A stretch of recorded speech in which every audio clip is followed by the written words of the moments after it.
বাংলাদেশের জাতীয় ভাষা যে বাংলা সেটা সবাই জানেন, কিন্তু এটা জানেন কি যে আফ্রিকার একটি প্রায় নাম না জানা দেশের অন্যতম সরকারি ভাষা বাংলা। এই খবরটি সব বাঙালিরই জানা উচিত। পশ্চিম আফ্রিকার উপকূলবর্তী একটি দেশ সেইরা লিওন। এই দেশটি পৃথিবীর বৃহত্তম টাইটেনিয়াম এবং বক্সাইট উৎপাদনকারী দেশগুলির মধ্যে একটি। তাছাড়াও সোনা এবং হিরে উৎপাদনে এগিয়ে সেরিয়া লিওন। আটলান্টিক মহাসাগরের তীরে এই দেশের অন্যতম সরকারি ভাষা বাংলা। অবিশ্বাস্য হলেও এটি সত্যি।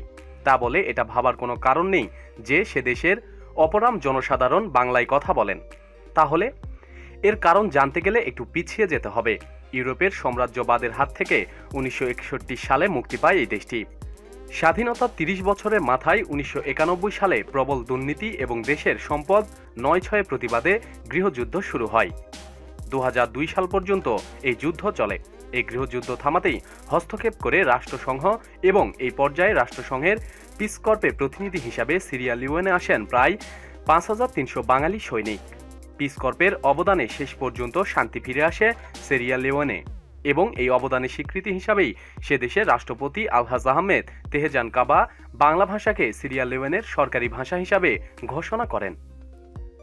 প্রতিদিন সব খবরাখবরের জন্য সাথে থাকুন এবং সাবস্ক্রাইব করুন। ধন্যবাদ।